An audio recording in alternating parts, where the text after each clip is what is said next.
Hello and welcome to another day of English 2. I'm your online instructor, Miss Abear. If you remember, we have been looking at Notice and Note Close Reading Strategies. This is from the book from Kylene Beers and Bob Probst that teaches us as teachers how to teach you, the students, about these close reading strategies called signposts when you're reading. So before we get started with today's lesson again and again, let's look at the previous lessons that we've looked at. So we'll start with contrasts and contradictions. When you're reading and a character says or does something that is opposite or contradicts what he has been saying or doing all along, you should stop and ask yourself, why is the character doing that? The answer could help you make a prediction or make an inference about the plot and conflict. The next one that we looked at was the aha moment. When you're reading and suddenly a character realizes, understands, or finally figures something out, you should stop and ask yourself, how might this change things? If the character figured out a problem, you probably learned something about the conflict.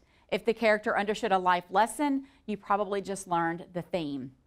The next one we looked at was tough questions. When you're reading and the character asks himself a really difficult question, you should stop and ask yourself, what does this question make me wonder about?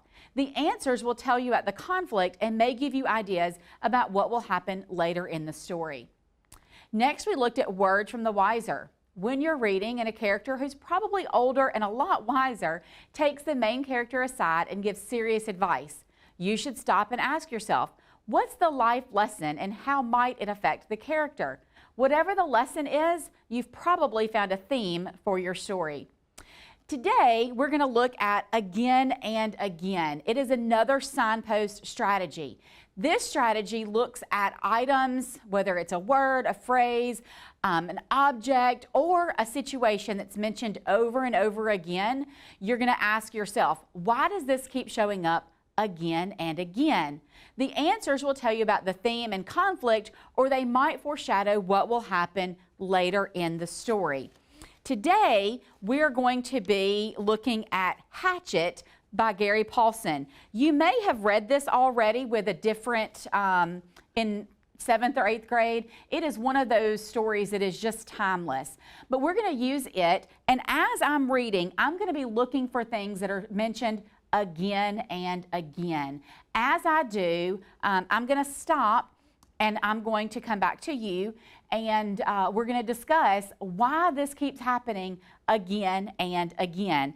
And so you should have a copy of the story in front of you, and these are excerpts from the book, not the whole book. So follow along with me as I read, and we will stop at these places where we see things that keep happening again and again.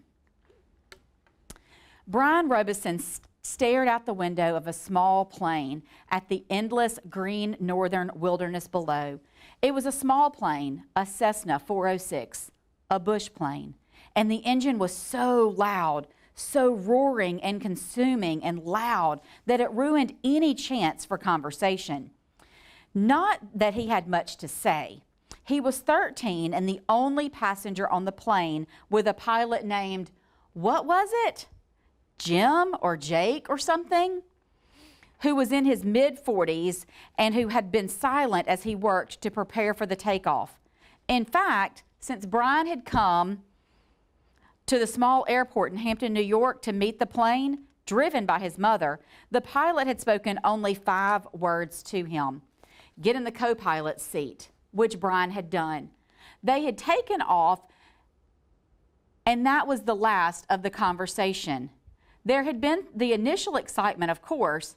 He had never flown in a single-engine plane before, and to be seated in the co-pilot seat with all the controls right there in front of him, all of the instruments in his face, and the plane clawed for altitude, jerking and sliding on the window currents as the plane took off, and had been interesting and exciting. Now Brian sat, looking out the window with the roar thundering through his ears, and tried to catalog what had led up to his taking this flight. The thinking started. It always started with a single word, divorce. It was an ugly word, he thought, a tearing, ugly word that meant fights and yelling, lawyers, God, he thought, how he hated lawyers who sat with their comfortable smiles and tried to explain to him in legal terms how all that he had lived in was coming apart. All the breaking and shattering, all of the solid things, his home, his life, all the solid things. Divorce, a breaking word, an ugly breaking word. So we're going to pause for a moment. I notice right here that Paulson is using the word divorce.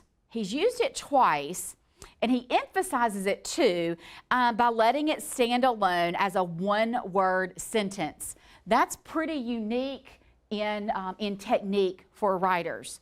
So at this point, I don't know how divorce will play a part in the story, but I can guess that his parents are probably divorced or getting divorced, but I have no idea what that means to the situation. At the moment, being in a small plane flying over the North Woods, but I am going to ask myself that anchor question. Why does this keep showing up again and again? At this point, I don't have a good answer, but I can bet that the word divorce will be mentioned again. So let's read on. When you go to your passage, if you notice a word being repeated or a phrase or an object, put a little plus mark beside it for again and again, and we'll stop and we'll come back to it. All right, so read along with me. Divorce, secrets, no, not secrets, so much as the secret. What he knew and had not told anybody, what he knew about his mother that had caused the divorce.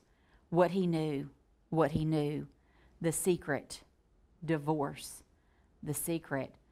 That was quick. Just a few more lines, and we see the author using the strategy of repetition yet again. What have you spotted in this passage? Take 2 minutes to discuss with the person that's next to you what you noticed. Then talk about why you think this might keep showing up again and again. See how many possible answers that you can come up with your partner. We will come back in about 2 minutes. As I walk around the room, I will be looking at some of your answers.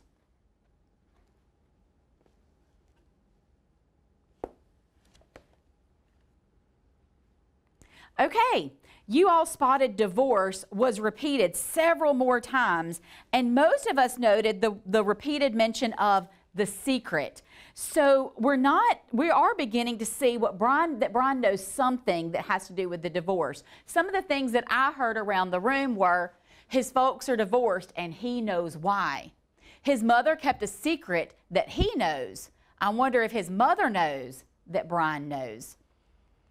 And another one was, I bet the secret is what caused the divorce. Those are some really interesting thoughts.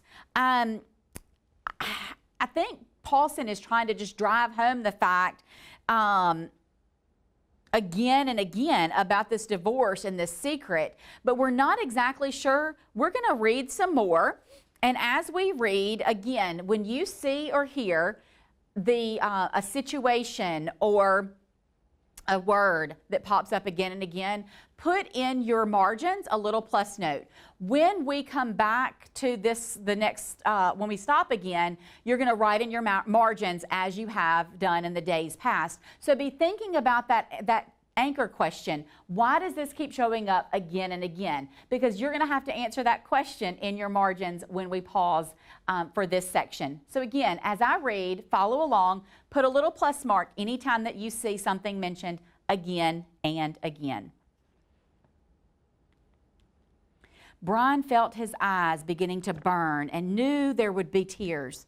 He had cried for a time, but that was gone now. He didn't cry now. The pilot sat large, his hands lightly on the wheel, feet on the rudder pedals. He seemed more of a machine than a man, an extension of the plane.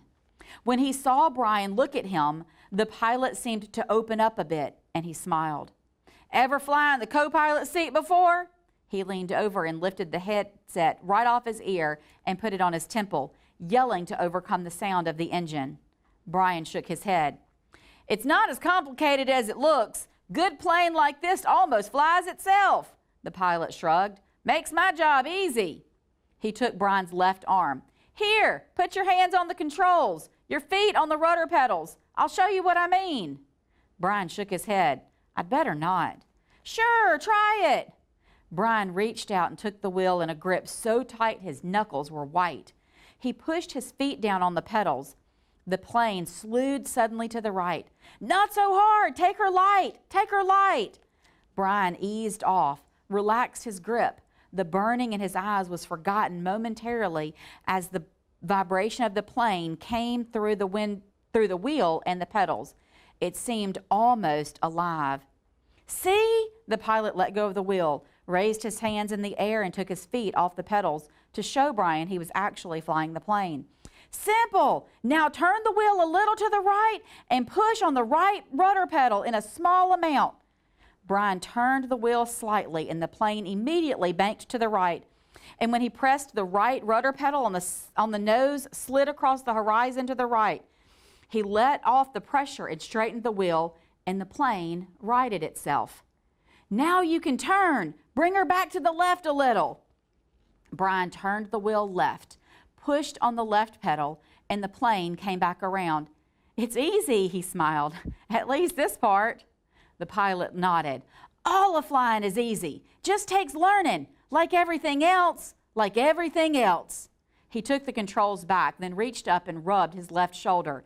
Aches and pains, must be getting old. Brian let go of the controls and moved his feet away from the pedals as the pilot put his hand on the wheel. Thank you. But as the pilot had put his headset back on and the gratitude was lost in the engine noise and things went back to Brian looking out the window at the ocean of trees and lakes. The burning eyes did not come back, but the memories did. Came flooding in. The words. Always the words. Divorce. The secret. Fights. Split. The big split. Brian's father did not understand as Brian did, knew only that Brian's mother wanted to break the marriage apart. The split had come and then the divorce, all so fast. And the court had left him with his mother, except for the summers and what the judge called visitation rights. So formal. That was a long passage. So did you notice anything? Did you notice any words, phrases, or situations that came up again and again? I want you to think for a moment, and then once you've thought, write your notes in your margins beside where you put the plus marks, and then we'll come back together as a whole group and talk about those.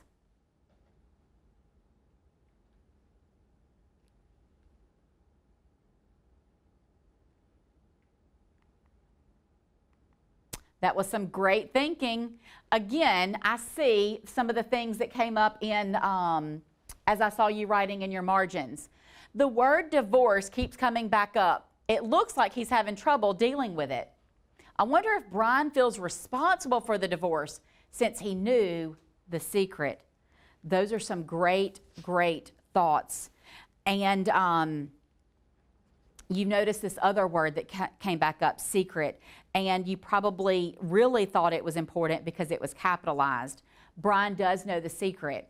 And so we as the reader will take this information and ask, why does it keep showing up again and again? And the answers to those questions will help us determine the theme of the story, the conflict, or it might foreshadow what will happen later. So remember, when you are reading and the author shows us a situation, a word, a phrase, or an object over and over again, you should stop and ask yourself, why does this keep showing up again and again?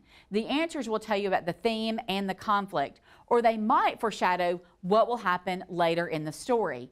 So now moving on to the application piece of this, on your map assessment, these questions might look like, choose the statement that best captures the underlying theme. That could say choose the statements. It could be plural. Which of the following quotes from the passage is evidence of the central theme? How do lines blank through blank contribute to the theme of?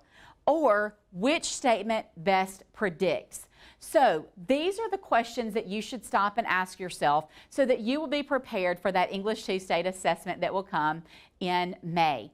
So this has been an episode of English 2, Notice and Note, and tomorrow we will look at yet another strategy from the Notice and Note close reading signposts. I hope that you have a great day and enjoy the rest of your reading until tomorrow.